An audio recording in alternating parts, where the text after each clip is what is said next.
జనసమితి అధ్యక్షుడు ప్రొఫెసర్ కోదండరాం కాంగ్రెస్ ప్రభుత్వం మీద సంచలన వ్యాఖ్యలైతే చేసిండ్రు. రాష్ట్ర ప్రభుత్వంపై ప్రజల్లో తీవ్ర వ్యతిరేకత, అసంతృప్తి నెలకొన్నాయని ఆయన చెప్పుకొచ్చిండ్రు. ఈ విషయాన్ని కాంగ్రెస్ పార్టీ అధిష్టానం దృష్టికి తీసుకెళ్తానని తెలిపిండ్రు. మున్సిపల్ ఎలక్షన్స్లో కాంగ్రెస్ పార్టీతో పొత్తుపై ఇంకా నిర్ణయం తీసుకోలేదని ఆయన స్పష్టం చేసిండ్రు. అధికార పార్టీకి తమ నిర్ణయాన్ని తెలియజేస్తామని స్పష్టం చేసిండ్రు. మున్సిపల్ ఎన్నికల అంశానికి సంబంధించి కాంగ్రెస్ పార్టీని సంప్రదించినామని, ఆ పార్టీ నిర్ణయం కోసం వేచి చూస్తున్నామని ఆయన పేర్కొన్నారు. తాము మాత్రం పోటీ చేయాలని నిర్ణయించుకున్నామని స్పష్టం చేసిండ్రు. సింగరేణిని కాపాడుకోవాల్సిన బాధ్యత ప్రతి ఒక్క తెలంగాణ బిడ్డపైన ఉందని కోదండరాం అన్నారు.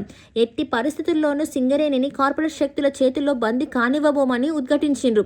తాను కూడా ఫోన్ ట్యాపింగ్ బాధితుడినేనని ఆయన వెల్లడించిండ్రు. అక్రమంగా ఫోన్ ట్యాపింగ్ చేసినప్పుడు లేని భయం విచారణ సమయంలో ఎందుకు వచ్చిందని ప్రశ్నించిండ్రు.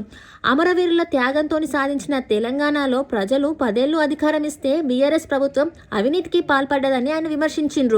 10 ఏళ్ల బీఆర్ఎస్ పాలనలో కేసీఆర్ కుటుంబం తప్ప ఎవ్వరూ బాగుపడలేదని దుయ్యబట్టిండ్రు. ప్రజా సమస్యలపైన పరిష్కారంలో తెలంగాణ జనసమితి కార్యకర్తలు అంకిత భావంతో పనిచేయాలని ఆయన పిలుపునిచ్చిండ్రు. 2023 అసెంబ్లీ ఎన్నికల్లో కాంగ్రెస్ పార్టీకి మద్దతు ఇవ్వడానికి 3 కారణాలు ఉన్నాయని ఆయన చెప్పుకొచ్చిండ్రు. కేసీఆర్ నిరంకుశ పాలన అంతం కావాలని, ఉద్యమ ఆకాంక్షలు సాధన కోసం ఈ ప్రయత్నం జరగాలని, ప్రభుత్వంలో తమకు భాగస్వామ్యం ఉండాలని కోరుకున్నామని ఆయన అన్నారు. ఈ కారణాల వల్లే తామంతా కలిసి కాంగ్రెస్ ప్రభుత్వానికి మద్దతుకి పలికినామని కోదండరాం చెప్పుకొచ్చిండ్రు.